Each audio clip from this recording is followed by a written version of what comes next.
Salam budaya, selamat berjumpa kembali dengan channel Heri Purwanto 81. Kali ini kita akan membahas perbedaan makna bra dan bre. Kenapa? Karena ketika saya menyajikan video nomor 20 tentang silsilah Raja-Raja Majapahit dan video nomor 32 tentang kupas tuntas tokoh Brawijaya, ada beberapa komentar yang masuk mengatakan bahwa Brawijaya itu berasal dari nama Brewijaya. Nah, ini perlu kita luruskan bahwa dalam sejarah Majapahit yang tertulis pada naskah Pararaton, tidak hanya terdapat gelar bre, tapi juga ada gelar bra yang memiliki makna berbeda. Jadi, video kita kali ini akan membahas tentang bra dan bre, bukan bru and bra ya. Nah, teman-teman, mengenai naskah Pararaton sudah kita kupas tuntas di video nomor 31 bahwa Pararaton bukan naskah palsu buatan Belanda, tapi karya sastra peninggalan leluhur yang luar biasa, yaitu mengisahkan sejarah raja-raja dinasti Rajasa dari lahirnya Ken Angrok hingga runtuhnya Majapahit. Namun, status Pararaton tetap merupakan sumber sekunder karena ditulis sesudah Majapahit runtuh. Selain itu, beberapa kali saya menemukan penulis Pararaton melakukan khilaf. Misalnya, nanti akan kita bahas tentang Bre Wirabumi yang kadang ditulis Bra Wirabumi. Oleh sebab itu, untuk menemukan kebenaran Pararaton, kita harus melakukan cross-check dengan sumber sejarah lainnya yang lebih valid, misalnya prasasti atau kakawin era Jawa kuno. Pertama-tama kita akan bahas gelar bra terlebih dahulu. Ada beberapa tokoh dalam Pararaton yang menggunakan gelar ini, antara lain Bra Hyang Wisesa, Raja Majapahit yang memerintah tahun 1389 hingga 1429. Apabila kita bandingkan dengan prasasti Patapan, ternyata tokoh ini ditulis dengan nama Batara Hyang Wisesa. Saya ulangi ya, menurut Pararaton, ia ditulis dengan nama Bra Hyang Wisesa, sedangkan menurut prasasti Patapan disebut Batara Hyang Wisesa. Tokoh kedua ialah Bra Hyang Wekasing Suka dalam Pararaton. Tokoh ini ternyata muncul dalam prasasti Waringin Pitu dengan sebutan Batara Hyang Wekasing Suka. Ada contoh satu lagi yaitu Bra Narapati yang tertulis dalam Pararaton. Ternyata muncul dalam prasasti Biluluk 3 dengan nama Batara Narapati. Dari tiga contoh tersebut dapat kita simpulkan bahwa gelar Bra itu sama dengan Batara. Pararaton sendiri telah diterjemahkan ke dalam bahasa Indonesia oleh Ki Padmopuspito pada 1966. Dalam terjemahannya itu, Ki Padmopuspito menerjemahkan Batara menjadi Baginda. Ini sebuah terjemahan yang mudah dipahami ya, dan saya setuju. Jadi, Bra Hyang Wisesa itu sama dengan Batara Hyang Wisesa, diterjemahkan menjadi Baginda Hyang Wisesa. Oke, sekarang kita bahas tentang bre. Yang akan saya ambil sebagai contoh adalah bre tumapel. Oh ya, ini sudah kita bahas di video nomor 32 bahwa pembacaan yang benar adalah tumapel, bukan tumapel ya. Jadi tidak perlu kita bahas lagi di sini. Nah, bre tumapel yang tertulis dalam Pararaton dapat kita bandingkan dengan prasasti Trowulan 3 yang menyebut Batare Tumapel. Contoh kedua, bre Singapura yang tertulis dalam Pararaton juga terdapat dalam prasasti Trowulan 3. Di situ tertulis Batare Singhapura. Nah, prasasti yang lain ada tidak? Nah, tentu saja ada ya. Untuk contoh yang ketiga, tidak kita gunakan rujukan prasasti Trowulan 3, tapi kita gunakan prasasti lainnya yaitu Bre Keling dalam Pararaton tertulis dalam prasasti Jiu 3 yaitu Batare Kling. Jadi kesimpulannya apa teman-teman? Jika Bra tadi sama dengan Batara, maka Bre sama dengan Batare. Nah, sekarang apa bedanya Batara dan Batare? Di sini perlu kita bahas tentang sandi, yaitu pertemuan dua bunyi vokal menjadi satu. Dalam hal ini bunyi A bertemu I menjadi E. Contoh kata, Narendra itu sebenarnya gabungan dari dua kata, yaitu Nara dan Indra. Parameswari adalah gabungan dari Parama dan Iswari. Maka Batare adalah gabungan dari Batara I. Dalam Pararaton terjemahan Ki Padmopuspito, kata tersebut dimaknai Baginda Di. Jadi Bre Tumapel itu sama dengan Batare Tumapel, yaitu bentuk sandi dari Batara I Tumapel yang bermakna Baginda Di Tumapel. Dengan demikian, Bre Tumapel itu bukan nama orang, tetapi nama jabatan. Buktinya apa? Nah, ini saya punya contoh. Bre Tumapel Sri Kertawijaya. Jadi nama aslinya adalah Sri Kertawijaya, sedangkan jabatannya menjadi Baginda di Tumapel. Tumapel itu mana sih? Tumapel itu sama dengan Singhasari, yaitu kerajaan milik dinasti Rajasa yang telah runtuh sebelum Majapahit berdiri. Jadi ketika Majapahit bangkit menjadi kerajaan, status Tumapel turun menjadi negeri bawahan yang dipimpin oleh seorang Bre Tumapel. Oke, contoh yang lain kita ambil di sini adalah Bre Kahuripan. Ternyata dalam Pararaton kadang ditulis Breng Kahuripan atau ditulis pula Bre Koripan atau ditulis panjang Batara Ring Koripan. Ternyata penulisan dalam Pararaton ini cocok dengan Prasasti Waringin Pitu, yaitu Batara Ring Kahuripan. Kahuripan adalah negeri yang didirikan oleh Prabu Airlangga abad ke-11, kemudian statusnya turun menjadi negeri bawahan Majapahit pada abad ke-14 yang dipimpin oleh seorang Bre Kahuripan. Kemudian contoh lainnya adalah Bre Daha yang juga ditulis Breng Daha dalam Pararaton. Apabila kita bandingkan dengan Prasasti Waringin Pitu, ternyata sama dengan Batara Ring Daha. Kemudian ada lagi Prasasti Jiu 3 yang menyebut lebih panjang, yaitu tertulis Batara Ring Dahanapura. Untuk Daha ini statusnya juga sama seperti Kahuripan, pada awalnya adalah negeri yang didirikan oleh Prabu Airlangga di bumi Kadiri pada abad ke-11. Kemudian rajanya yang terakhir bernama Kertajaya ditumbangkan oleh Sri Rajasa alias Ken Angrok pada abad ke-13. Sejak itu status Daha turun menjadi negeri bawahan Tumapel. 70 tahun kemudian ganti Tumapel yang runtuh. Daha bangkit kembali menjadi kerajaan dipimpin oleh Jayakatwang. Kemudian setelah Jayakatwang digulingkan, Majapahit bangkit menjadi kerajaan. Status Daha menjadi negeri bawahan, begitu juga Tumapel menjadi negeri bawahan Majapahit. Sama seperti Kahuripan yang kita sebutkan di depan tadi ya. Jadi Daha dipimpin Bre Daha, Tumapel dipimpin Bre Tumapel, dan Kahuripan dipimpin Bre Kahuripan. Oke teman-teman, untuk para Bre lainnya tidak perlu kita bicarakan satu persatu. Langsung saja kita bahas mengenai kekilafan penulis Pararaton dalam menyebut Bre Wirabumi kadang-kadang ditulis Bra Wirabumi. Nah, ini mana yang benar? Kalau ditulis Bre Wirabumi berarti itu nama jabatan. Kalau ditulis Bra Wirabumi berarti itu nama orang. Tentunya kita tidak boleh mengira-ngira karena kita belum lahir di zaman Majapahit. Untuk bicara sejarah Majapahit maka kita harus menggunakan sumber yang berasal dari zaman Majapahit. Nah, di sini kita bisa membandingkan Pararaton dengan Nagara Kertagama.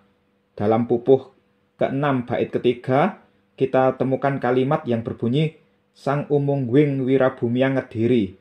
Sang Umungguing itu adalah bentuk sandi dari Sang Umungguing.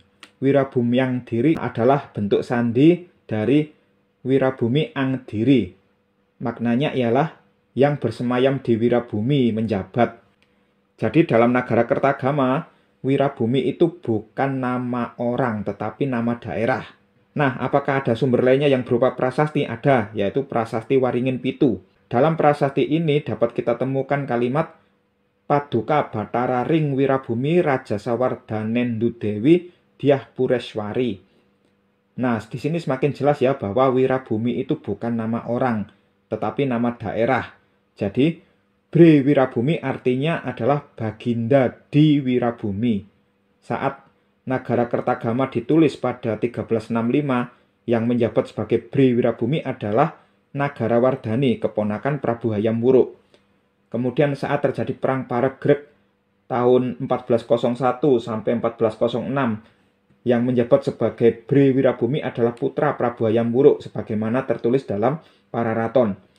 Lalu saat Prasasti Waringin Pitu ditulis tahun 1447, yang menjabat sebagai Bre Wirabumi adalah Dyah Pureswari yang bergelar Rajasawardhanendu Dewi.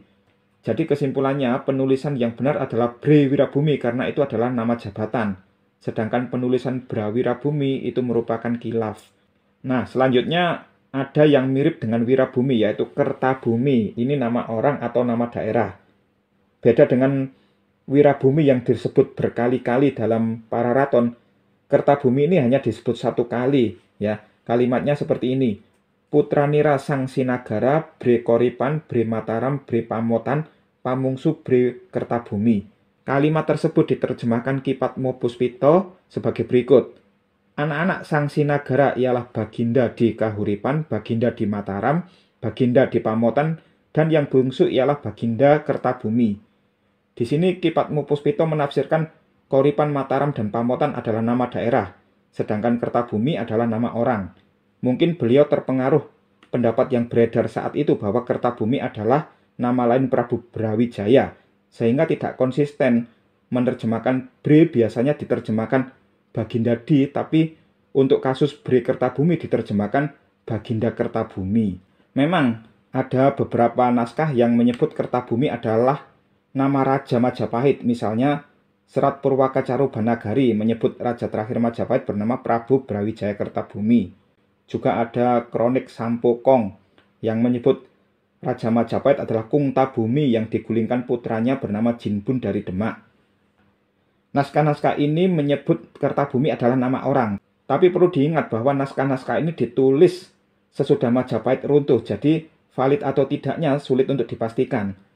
Tentu saja untuk menganalisis Bre Kertabumi, kita perlu membandingkan dengan naskah yang ditulis pada saat Majapahit masih berdiri. Kalau prasasti, sampai sekarang kita belum menemukan ada prasasti yang menyebut tentang Kertabumi. Tapi kalau kakawin ada, yaitu kakawin Banawa Sekar yang ditulis oleh Empu Tan Agung Pujangga Kerajaan Majapahit pada abad ke-15. Karya lainnya dari Empu Tan Agung sudah kita singgung dalam video nomor 31, yaitu kakawin Siwaratrikalpa yang ditulis saat pemerintahan Maharaja Sri Adi Suraprabawa. Sedangkan kakawin Banawa Sekar ditulis oleh Empu Tan Agung yang menyaksikan jalannya upacara Sraddha yang ditujukan untuk seorang Raja Majapahit yang telah meninggal 12 tahun sebelumnya. Dalam upacara Sraddha ini, satu persatu raja bawahan yang merupakan ahli waris raja tersebut maju memberikan persembahan mulai dari yang paling muda, yaitu Sri Nateng Kertabumi, Sri Naranata Ring Mataram, Sri Nerpati I Pamotan, Sri Parameswareng Lasem, dan Sri Naranata Ring Kahuripan. Sekarang mari kita kupas satu persatu. Sri Naranata Ring Kahuripan itu artinya Sri Raja di Kahuripan. Nah, ini cocok dengan Bre Koripan yang merupakan putra sulung Sang Sinagara dalam Pararaton. Yang kedua ialah Sri Parameswareng Lasem. Ini adalah bentuk sandi dari Sri Parama Iswara Ing Lasem, yang artinya Sang Raja Agung di Lasem. Nah, ini di Pararaton tidak disebut ya, mungkin penulis Pararaton mengira anak Sang Sinagara hanya 4, padahal sebenarnya 5. Kemudian yang ketiga adalah Sri Nerpati Pamotan. Nah, di sini perlu dilihat T-nya panjang, berarti itu adalah bentuk sandi dari Sri Nerpati I Pamotan, yang artinya Sri Raja di Pamotan. Nah, ini cocok dengan Pararaton, yaitu Bre Pamotan. Kemudian Sri Naranata Ring Mataram, itu artinya adalah Sri Raja di Mataram. Nah, ini cocok juga dengan Pararaton yang menyebut Bre Mataram sebagai putra Sang Sinagara. Lalu yang paling muda adalah Sri Nateng Kertabumi. Ini adalah bentuk sandi dari Sri Nata Ing Kertabumi, yang artinya Sri Raja di Kertabumi. Nah, ini cocok dengan Pararaton yang menyebut nama anak bungsu Sang Sinagara adalah Bre Kertabumi. Jadi jelas ya, Kertabumi itu nama daerah, bukan nama orang. Meskipun banyak yang menyebut Kertabumi sebagai nama orang, tapi ingat, kebenaran sejarah itu tidak ditentukan oleh suara terbanyak, tetapi ditentukan oleh sumber sejarah yang paling valid. Mengapa kakawin Banawa Sekar disebut sebagai sumber yang paling valid? Karena naskah ini ditulis oleh Empu Tan Agung Pujangga Kerajaan Majapahit yang mengenal tokoh Bre Kertabumi, sedangkan naskah-naskah lainnya ditulis jauh sesudah Majapahit runtuh. Jadi Bre Kertabumi yang benar itu diterjemahkan Baginda di Kertabumi, bukan Baginda Kertabumi. Nah, lokasi Kertabumi itu ada di mana? Beberapa kawan saya yang pegiat sejarah itu menafsirkan Kertabumi sekarang berubah menjadi Kertosono, yaitu di daerah perbatasan Nganjuk dengan Kediri dan Jombang. Ya, di sini ada kemiripan makna, yaitu Kertabumi bermakna tanah yang makmur, sedangkan Kertosono bermakna tempat yang makmur. Tapi apakah benar Kertabumi itu sama dengan Kertosono? Saya tidak berani memastikan. Biarlah para arkeolog yang lebih berkompeten yang membuktikannya. Jadi Bre Kertabumi itu adalah jabatan, bukan nama orang. Lalu siapakah tokoh yang menjabat sebagai Bre Kertabumi? Dalam video nomor 31 telah saya sampaikan bahwa sejarawan perempuan bernama Nia Kurnia Solihat Irfan menafsirkan Girindrawardhana Dyah Ranawijaya yang mengeluarkan prasasti Petak, prasasti Jiyu, dan prasasti Sidotopo tahun 1486. Sebelum menjadi maharaja, dia pernah menjabat sebagai Bre Kertabumi. Alasannya apa? Girindrawardhana Dyah Ranawijaya itu ditafsirkan sama dengan Batara Fojaya yang memimpin Jawa pada 1513 menurut catatan seorang Portugis bernama Tome Pires. Disebutkan pula silsilahnya bahwa Batara Fojaya itu adalah keturunan Batara Sinagara. Dan ini cocok dengan para raton yang menyebut Bre Kertabumi adalah anak bungsu Sang Sinagara. Nah, Batara Fojaya dalam catatan Tome Pires tentunya adalah ejaan Portugis untuk Batara Wijaya, yaitu singkatan dari nama Batara Prabu Girindrawardhana Dyah Ranawijaya. Sebagaimana kita bahas di depan tadi bahwa Batara Hyang Wisesa yang tertulis dalam prasasti ternyata dalam para raton ditulis Bra Hyang Wisesa. Itu artinya Batara Wijaya bisa disingkat Brawijaya. Jadi jelas ya, penulisan yang benar adalah Brawijaya, bukan Bre Wijaya. Kenapa? Karena Wijaya itu nama orang, maka diawali dengan Bra, bukan nama daerah. Ya. Kalau nama daerah itu pakai Bre. Apakah ada buktinya? Ada, yaitu Kidung Panji Wijaya Krama, yang merupakan bagian awal dari Kidung Ranggalawe. Dalam naskah ini, tokoh pendiri Majapahit yaitu Raden Wijaya, kadang-kadang ditulis Brawijaya. Jadi tokoh yang memiliki nama Wijaya itu boleh dipanggil Brawijaya. Sehingga sangat masuk akal apabila Batara Prabu Girindrawardhana Dyah Ranawijaya disingkat Batara Wijaya dan boleh disebut Brawijaya. Oh ya, mumpung ingat, sekalian saya tanggapi, sering ada pendapat yang mengatakan Brawijaya itu artinya keturunan Raden Wijaya. Nah, ini tidak benar ya, ini hanya cocok logi belaka. Kenapa? Karena tidak ada kamus yang mengatakan Bra itu bermakna keturunan. Yang benar ialah Brawijaya itu merupakan penyederhanaan dari Brawijaya, yang merupakan singkatan dari Batara Wijaya, yang bermakna Baginda Wijaya. Baik teman-teman, saya rasa cukup sekian video kita kali ini. Terima kasih sudah menyaksikan. Semoga bermanfaat. Salam budaya.